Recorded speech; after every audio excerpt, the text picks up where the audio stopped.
LWO1 WeatherNet. Liftoff conditions looking pretty good. ESTS is ready for launch. Ignition. Liftoff. Falcon 9 has cleared the tower.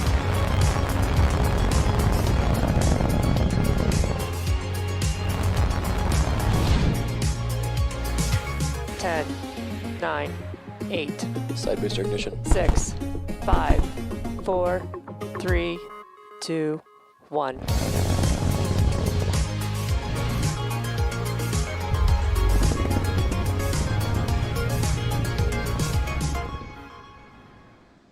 Lock, so it is closed down.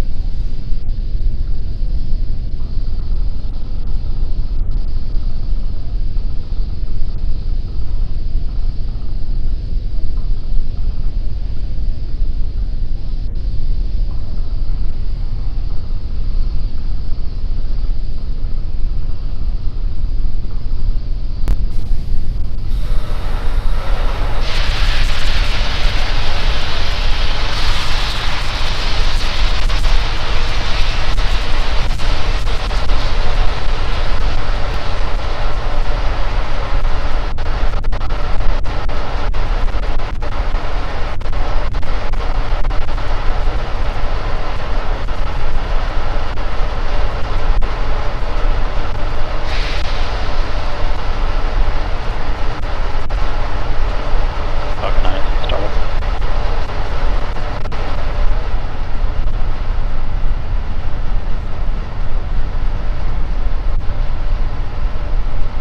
LDs go for launch.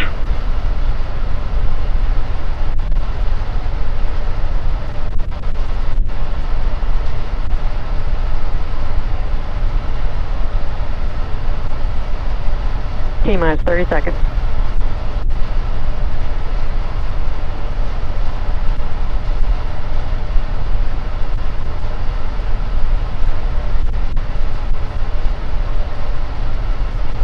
T-minus 15 seconds.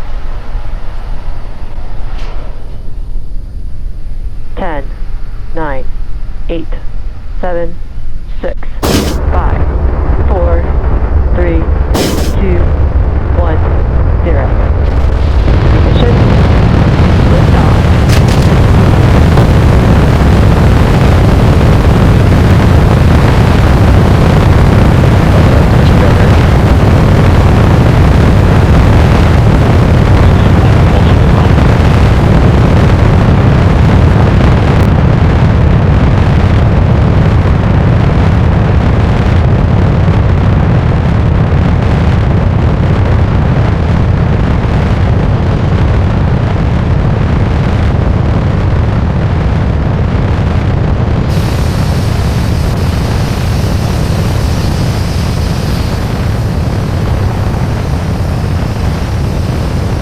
Telemetry nominal. As you can see, Falcon 9 has had a successful liftoff from pad 39A.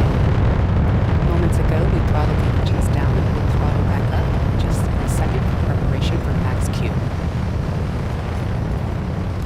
Max Q stands for maximum aerodynamic pressure, which are the highest stresses that the vehicle will see during ascent.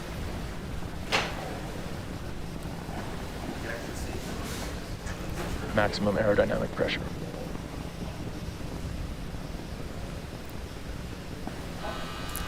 Now coming up in about a minute, we will have 3 events happening back to back. First is main engine cutoff, or MECO. This is where all 9 M1D engines will shut off to slow the vehicle down in preparation for the second event, which is stage separation. This is where the second stage will separate from the first stage, with stage 1 making its way back down to Earth for landing, and stage 2 kicking off that third event that I mentioned, which is SES1, or second engine start 1. This is where the MVAC engine will light up and propel the second stage along with the Starlink satellites to orbit.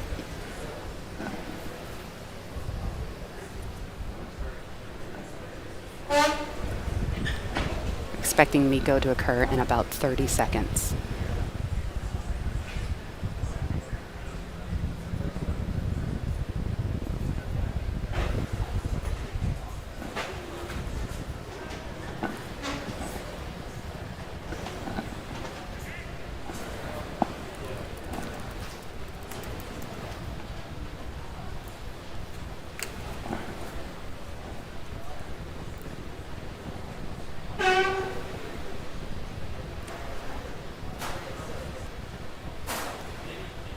Miko.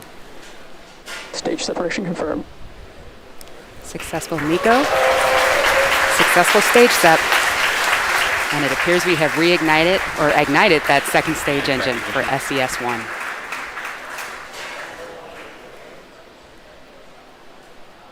Now we're just a few seconds from fairing deploy. Again, this fairing has flown before on a previous mission.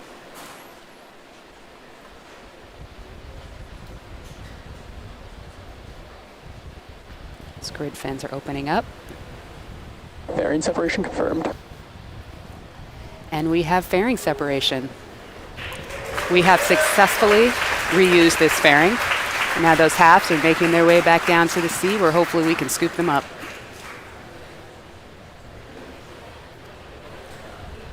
So on the left side of your screen you have stage 1, which is making its way down to the drone ship. And on the right, you have stage 2, that MVAC engine burning with 250,000 pounds of thrust. The grid fins appear to be fully deployed at this point. Now, while stage 2 continues on with the primary mission, stage 1's got its own plans. It's going to execute 2 burns prior to landing. The first is the entry burn. That's where we will reignite 3 of the M1D engines, which will help slow the stage down as it re-enters the upper part of the Earth's atmosphere. Shortly thereafter, we'll have a second burn, which we call the landing burn. This is a single engine burn that brings the vehicle's velocity down rapidly in order to land safely on the drone ship. At the same time, during that burn, you'll see the landing legs that are currently folded up along the side of the rocket are going to deploy. MVAC is looking good right now. It looks a little overexposed on that image there, but we can still see the plume coming out, and we're still hearing good data. So while we're 2 minutes away from entry burn, just a note on these Starlink satellites, these 60 will be joining the constellation that's already on orbit. As we mentioned, we've launched more than 360 satellites. And again, these are to provide high-speed, low-latency internet to people down on that globe that you see on the right side of your screen. The MVAC engine on stage 2 is at full power and on a nominal trajectory. Now, as stage 1 is making its way down, again, there are no engines burning while it's doing this. It's basically coasting using the grid fins to steer, and you can see those white puffs occasionally.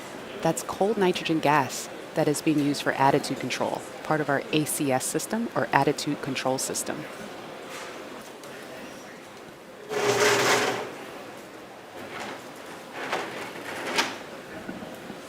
That entry burn should be coming up here in about 15 seconds. Meanwhile, stage 2 continues on as planned. Stage 1, entry burn, startup. Stage 1 FTS is safe. This burn goes for about 20 seconds.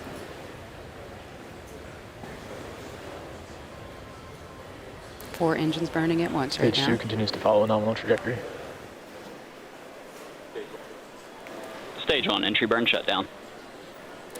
All right, successful shutdown of that entry burn. Meanwhile, stage 2 is looking great. All right, full screen shine here. There we go.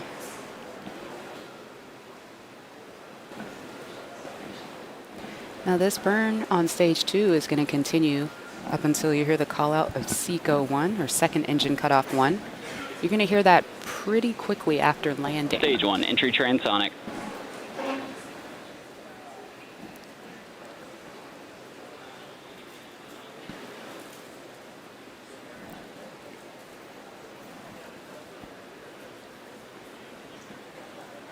All right, MVAC D is beginning to throttle down, getting ready for that second engine cutoff.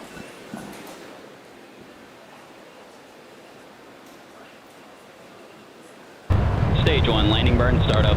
Entering terminal guidance. All right, that landing burn has started. Let's see if we can see the plume in view from the drone ship.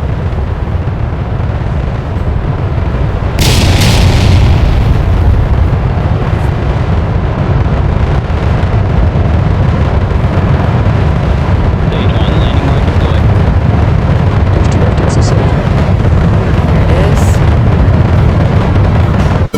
Let's see. have cheers. We have a rocket. Awesome. This is the 4th landing for this booster. And as you can hear, everybody here is super stoked to see it there. It's great. Gorgeous day. Gorgeous rocket. All right. And we have 2nd engine cutoff on stage 2. And we are in a good orbit as well. Nominal orbital insertion. All right. So now stage 2 is going to coast in this orbit for a few minutes. And during this time, the stage will actually start to spin around its central axis, which gives the Starlink satellites the momentum that they need in order to space themselves out over time after they deploy. We're going to take a quick break and come back here at T plus 14 minutes.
Welcome back to the webcast for Starlink. So far, we have had a successful mission thus far. We've had it at stage 1, ascent and landing. And stage 2 got the Starlink satellites into a good orbit and is now coasting and getting ready for deployment of those Starlink satellites.